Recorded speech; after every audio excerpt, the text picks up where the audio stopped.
Okay, so thanks everybody for joining today. This is the first ADEC virtual meeting that we have in a long time. I have not been to former ADEC meetings before because I just was exposed to ADEC for the first time in May of this year when I attended the meeting in Orlando, Florida. And I'm very much looking forward to these meetings in the future. As far as I know, one has been aimed for in 2015, and likely it will be also held in Orlando again, according to Dave, what he mentioned. So these meetings will occur on a frequent basis, usually on a monthly basis, and this first meeting is a kind of a recap of the CABTS ADEC meeting, which was held in September, in August, September of this year in Beijing, China. And then afterwards we can discuss some other general items that you might have on your list that you think are worth discussing within ADEC, or sharing some of your recent experiences, news, or like with the other ADEC members. So as far as I know, the ones that are attending, only Cindy and I have been to the ADEC CABTS meeting. So I wanted to briefly go over that, although Dave could certainly tell you a lot more about it because he has been involved in it since 2007 basically, and even earlier than that. So I'm going to share my screen here and let me know in case there are any issues and you cannot see the screen. It might take a few seconds for you to come up.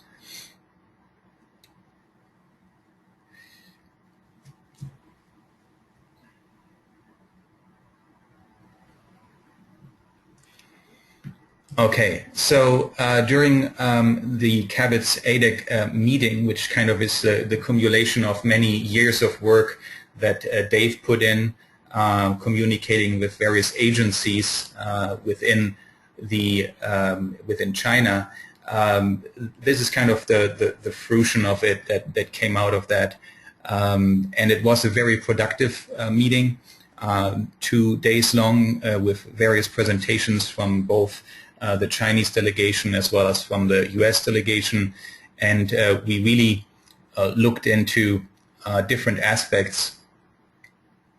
Can everybody still hear me clearly? I seem to have some connectivity issues. Oh, you're good. Okay, sorry. Good.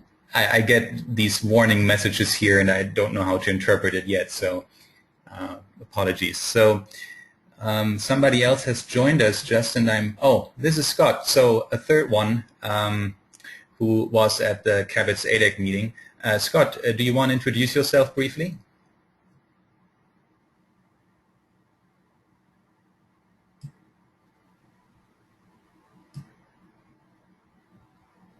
Scott seems to have some audio issues, so let me continue for now with what I can provide.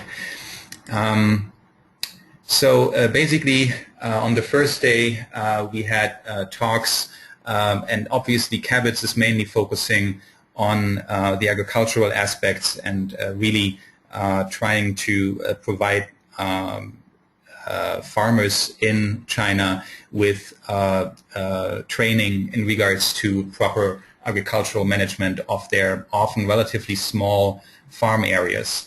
And Dave has developed a bilingual set of learning modules that helps to provide farmers with some of the basics to properly attend to their crops. And these were demoed basically at that conference, and that's kind of the central part from which everything else evolved. And then actually, where is Cindy? Cindy was mentioned in this report. Cindy, you gave a talk on quality matters, and that was of great interest to the Chinese delegation. Cindy, would you mind to talk about that just a little bit? Okay, my presentation was on quality and online learning and support services, and the majority of the people were really interested in Quality Matters. I expanded beyond Quality Matters, but they really jumped on board. I had a lot of questions about Quality Matters, how we implemented it, how faculty adapted to it, things of that nature. So I came back and Representative Quality Matters, I communicated with her, and they're actually preparing a Quality Matters rubric. They're willing to adapt that for the Chinese delegation and to deliver it in Chinese. So there's still a lot of conversations going on there, but that really did seem to be one of the hot topics. Thank you, Cindy. The Quality Matters approach, which is now being instituted pretty much in a wide range of university settings and also community college settings, is really kind of the heart and soul of how to move courses or how to design courses in a consistent manner, both in the online and in the face-to-face setting. And it's understandable that from a Chinese perspective, which probably doesn't have yet any direct across-the-board regulations in that regard, that they were very interested in it. And from what I remember, Cindy, they were kind of pressing you to kind of give them basically the whole Quality Matters rubrics, and you said that's kind of copyrighted, so they're trying to come up with new ways now to actually provide them with information, and that's what Dave, I think, also mentioned in here. So actually, I was able to give them the link. They could download it one time under fair use, but they weren't permitted to distribute it. So I did share that link with everyone. Okay, great. I'm pretty certain they were pretty happy about that. So what has come really out of this first meeting, out of this first conference, is really to continue this collaboration in a bidirectional manner, and definitely focus on organized professional development workshops in the US and in China that focus on the fundamentals of online learning, including leadership and management of online learning programs. And that's kind of the broader scope that extends beyond the agricultural applications. But the other is also focused on exploring the possibility of a meeting workshop that will assemble Chinese and U.S. subject matter specialists in small landholder and farmer training programs, and that is obviously more directed towards what Oregon State has been doing and the efforts that Dave King has been putting in for many years now. So it was kind of a dual purpose trip, and I think everybody who was attending definitely got something out of it. The online learning environment in China seems to be, from my perspective at least, still kind of in its infancy. What they're mainly doing is basically TV streaming, providing TV programming, and we went to the CABTS headquarters, which was pretty close by in Beijing, and actually saw some of their studios. They have whole TV studios where they produce pretty much streaming content for 4 to 6 hours a day, and also have a TV studio where they have discussions and invite folks over. They have a radio. They have multiple radio stations which they also distribute information to farmers across the country, basically. But so far, we only had one presentation from the Chinese delegation that really focused on online learning, moving things to either the mobile platform, to cell phones, to smartphones, or online directly into a web-based setting. The web-based setting is still kind of relatively new, mainly because the availability of internet is kind of sparse once you leave larger cities, and therefore mobile might actually be the way to go, with a very dumbed down version or a very simplified version of how to reach farmers in rural areas would be via text messaging, basically, in the beginning. And that's kind of where Dave also took some of that of his smaller portions of this bilingual learning modules that can be distributed as a DVD or on CD to learning centers around the country. So that was kind of Cindy and Scott, if you can add to that if I'm missing something, but that was kind of the major focus of this meeting. Scott, Cindy, do you have anything to add? I don't. I think you gave a good overview. Thank you. I'm here. No, nothing to add. Okay. Now, as far as for the actual agenda, I don't think we need to necessarily go over this in detail unless somebody has particular questions about anything that has been discussed there. Does anybody have questions who was not able to make it to the CABTS ADEC meeting?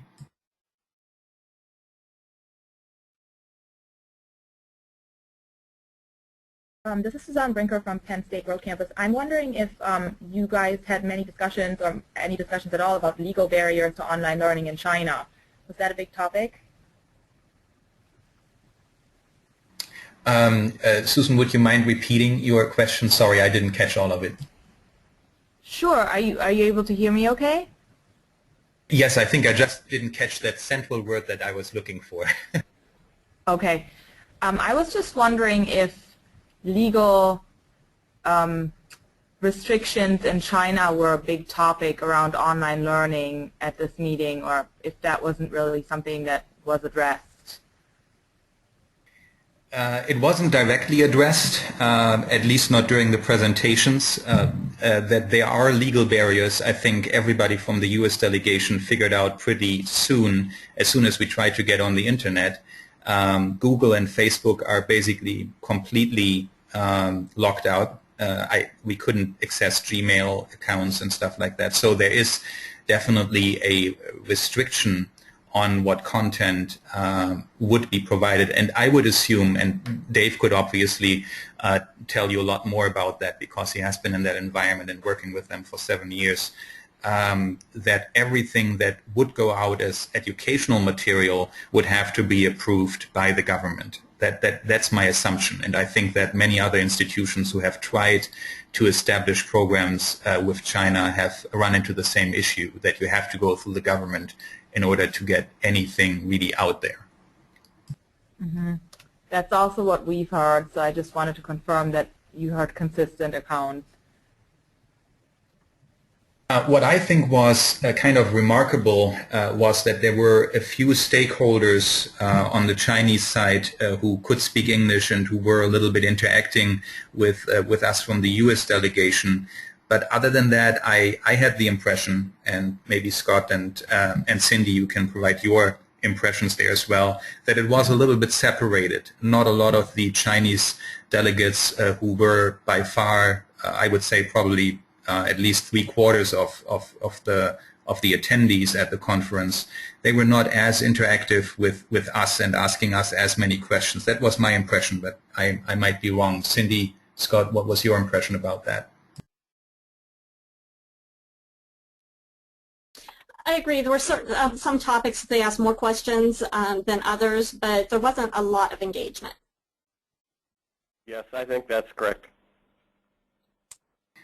And that might be in part just reluctance to engage with the other side because of the language barrier. It might be that easy because a lot of them were coming in from centers from around the country, so they were not necessarily in Beijing. So it might be that there was really simply a language barrier.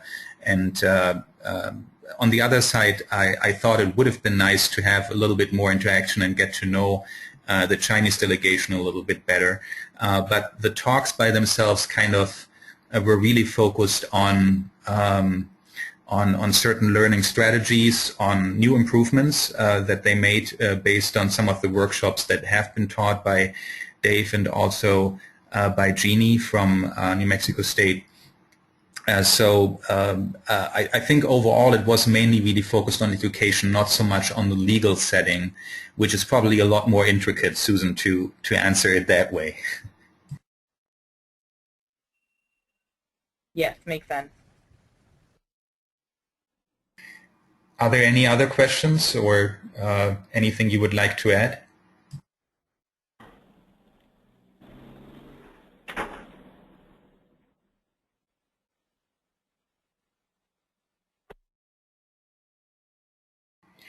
Okay, so we will. I'm still waiting for more presentations to be uploaded, but so far Sam Manjaima's and my presentation have been uploaded to the ADEC website, and I hope that others will follow suit. Wink, wink at Cindy and Scott, but I understand that everybody's pretty busy. So I would like to share these presentations to give you a little bit of an impression of what we presented there and where the current status kind of is with in regards to this collaboration. So moving forward, since we have a few attendees here from different campuses, are there any particular topics that you would like to ask just into the round here?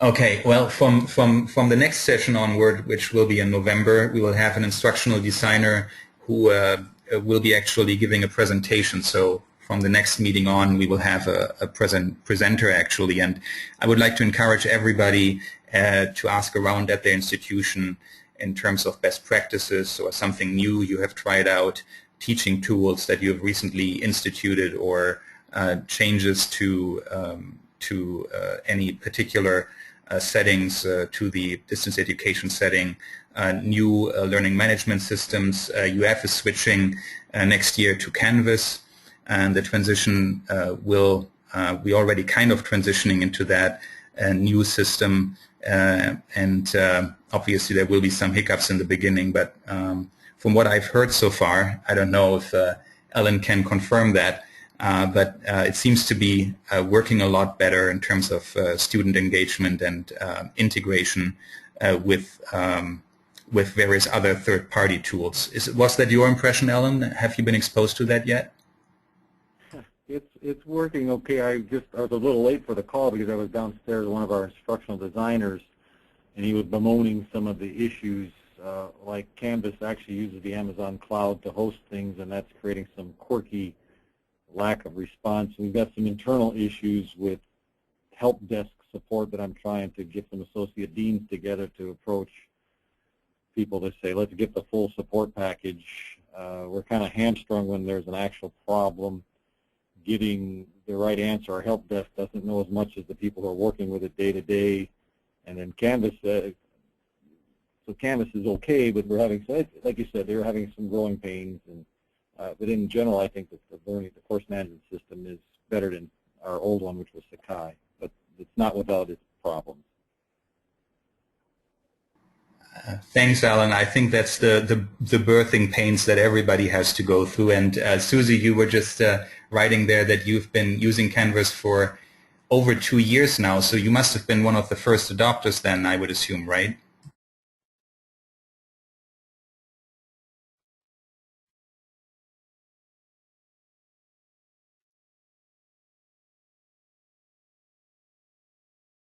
Yes, New Mexico State University was one of the early adopters, and those of us who were familiar with the wiki interface, which is basically the architecture for the page structure in Canvas, we took to it like ducks to water. So we find it very user-friendly from that perspective. And once faculty get up to speed on how really easy it is to use, then they take off with it. I think the biggest challenge is the updates that happen regularly versus the annual updates. So every 3 weeks something gets tweaked or improved or changed, and that tends to flummox people because they get comfortable using something and then all of a sudden it changes. But overall it's been I think a value add to our institution, and enabling faculty to take more direct leadership in doing their own development, which we have a decentralized system here, so that's a real plus for us. Thanks, Susie. I was wondering what how complicated or how easy is the implementation of third-party tools, and what particular third-party tools are really preferentially used at your institution? There are a ton of third-party tools that integrate into Canvas, and I've only used a fraction of them, and they've all worked really well using Twitter and YouTube and TED Talks, and I don't even use any of the textbook materials, and there's a ton of those, and there's just more and more every day. Digital badging, there's several digital badging third-party apps that integrate right in, and it's really quite easy to do. And they seem to work well. So far, so good. Okay, thanks, Susie. I actually, oh, sorry, go ahead.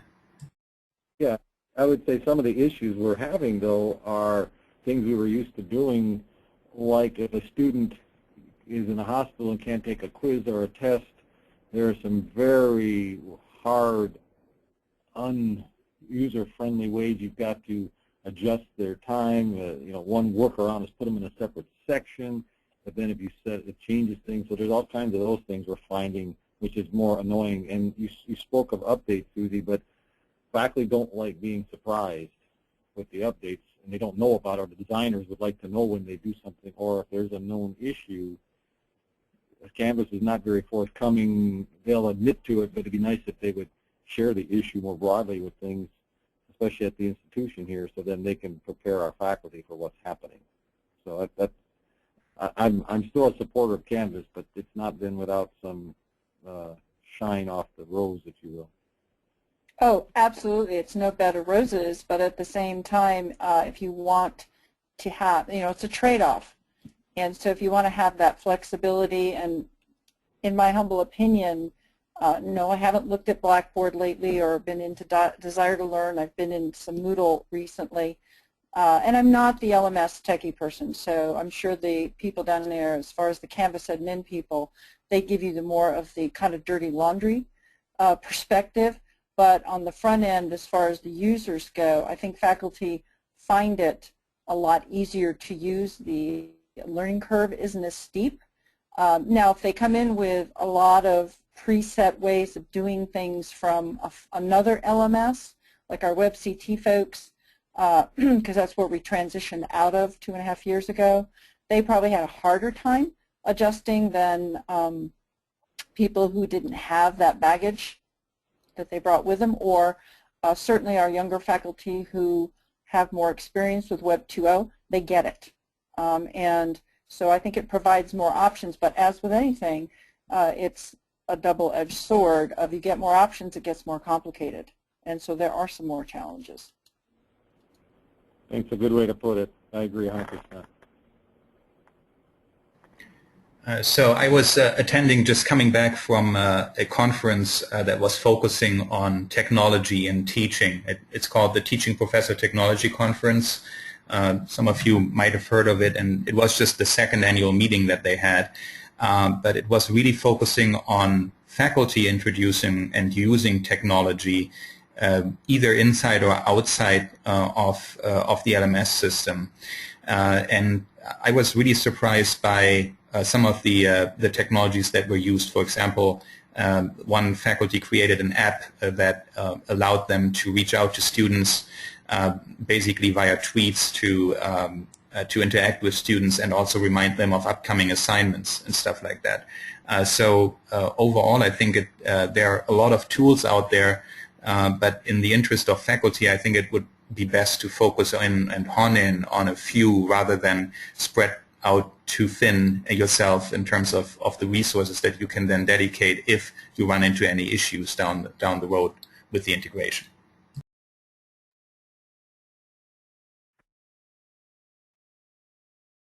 If you want to see a little bit of the third-party stuff and how easy it is to integrate, I can try to do a quick desktop share and demo if you're at all interested. If not, no harm, no foul.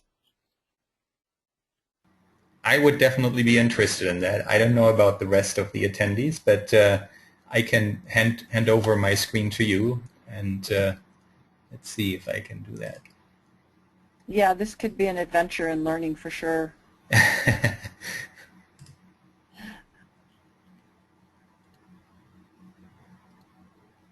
Okay, it tells me I'm on air and I'm showing my screen. So if people could use the chat to confirm that they can see my playground. You will not see any student data. Okay, and so inside any course, since this is a playground where I come in and experiment with stuff, you go to settings, and hopefully this will load up quickly. Internet connectivity at the university depends on when students get out of classes and get back on the web, on the network. And when you go in, so it may go down. I'll apologize in advance if that happens. So to settings and just go to apps, and just a very quick, I mean obviously in ABC order, it just goes on and on. If there is anybody want something in particular, I can do try to do a search over here. If you would type in the chat, if there's any third-party app that you have a particular interest in. Okay, let's see if VoiceThread is on here. No guarantees, but let's try it. Yep, sure enough. So VoiceThread, la la la, and I go here and I get to see the blurb, and then I say Add Tool. And these are just placeholder things. As far as your consumer key and your shared secret, I say submit, at least as far as I know. This kind of adventure learning. So now it tells me I have a list here of external apps that I have added to this particular course. I think it actually might be across my Canvas system. I should double check, but VoiceThread is now there. And along with, you can see the other things that I have added to my external apps. So it's a matter of just finding the app if it's in there, and then going through the little basically wizard type stuff. So when I go back into the course, so I'm going to go to a page, and this is where the open architecture wiki thing comes in. And let's see, I got to move some stuff around here.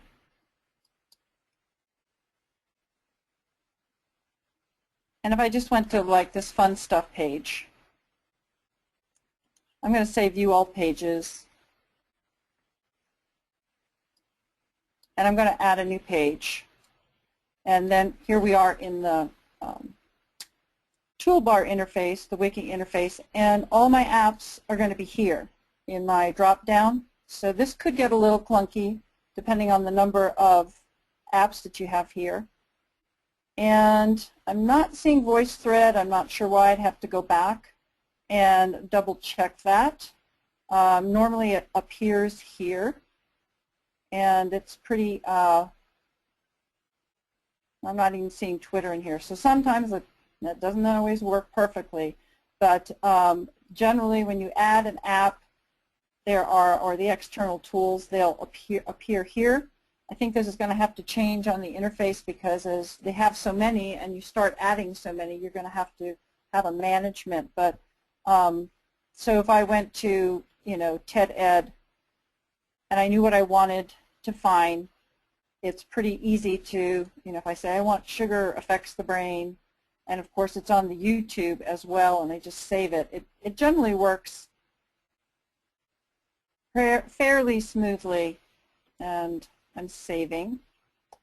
Like VoiceThread, I'm just going to have to go back and find out. Oh, enter title, sorry. Handy little feedback there. And for most of the apps that I've used, I found that to be handy. I'm going to go to an actual course, but like right now I'm having a little bit of trouble here. So this is the dirty laundry side of some tweets for a course that I'm teaching. It was working very well up until yesterday. Normally when you hit the refresh button, it brings in all the tweets associated with the hashtag there. So that's a really quick. You didn't see any students, so I think I'm still good. And we're still experimenting and learning. I certainly have not explored all the apps by any means, but I found it really useful. And I'm just going to stop sharing now. And change presenter. So back to you, Oliver.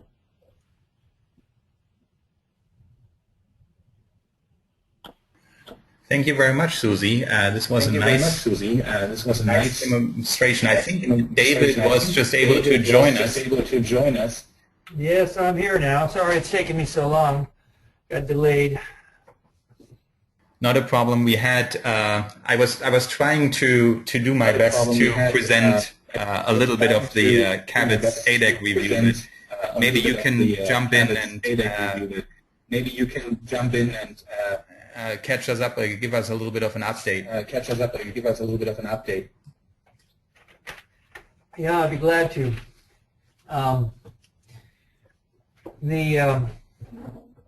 I think the best thing about the conference was just exactly what we hoped, was that people got a chance to interact with other colleagues or potential new colleagues from Asia, from China in this case, as well as, I think, significant interaction among our U.S. colleagues that we might not have gotten had we not all been thrown into the mix, so to speak, in the middle of Beijing.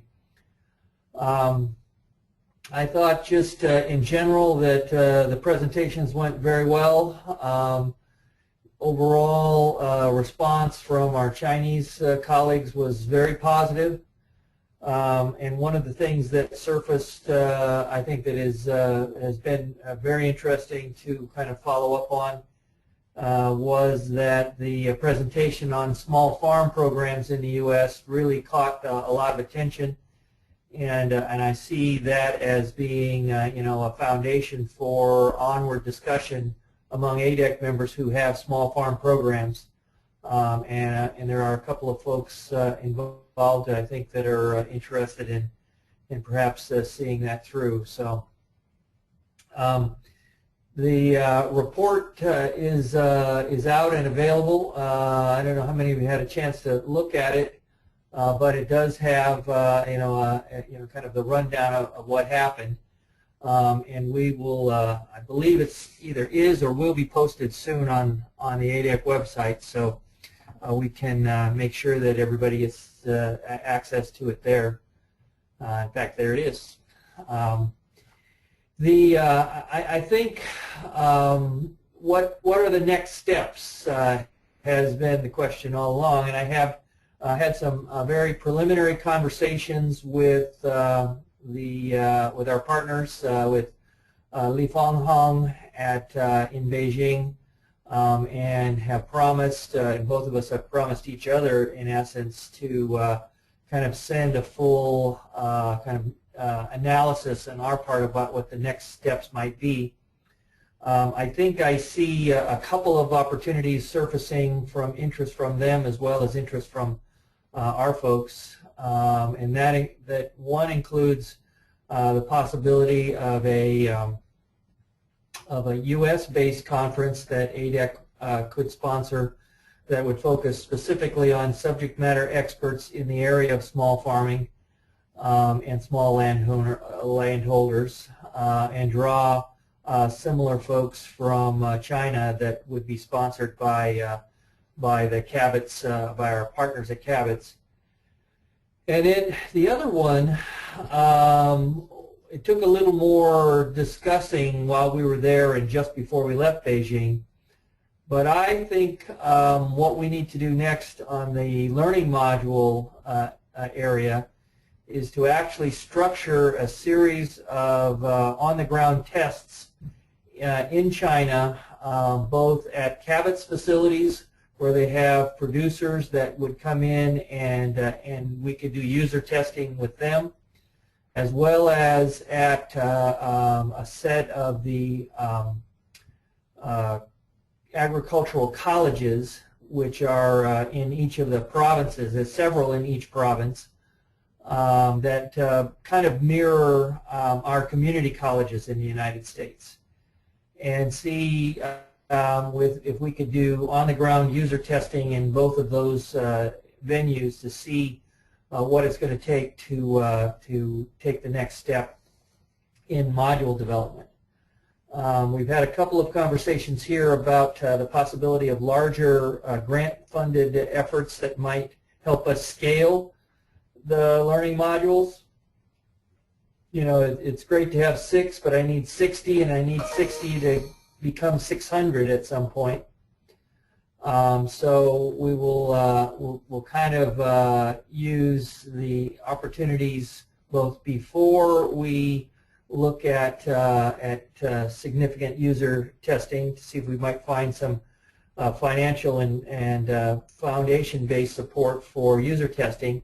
And certainly if we do get some user testing done, use that as a foundation for a major grant request that might help us scale and expand the number of open modules significantly. So that's kind of where we are now from the, from where, when you read the report that's on the screen now, that's where we were when we got back, and now this is where we're headed. How's that, Oliver? Does that get us where we need? Definitely, thank you. You can say it a lot better than I can, so because I don't know all of the ins and outs. Well, I appreciate the opportunity, and of course, I guess the main thing that I would say from our perspective is we're really looking to grow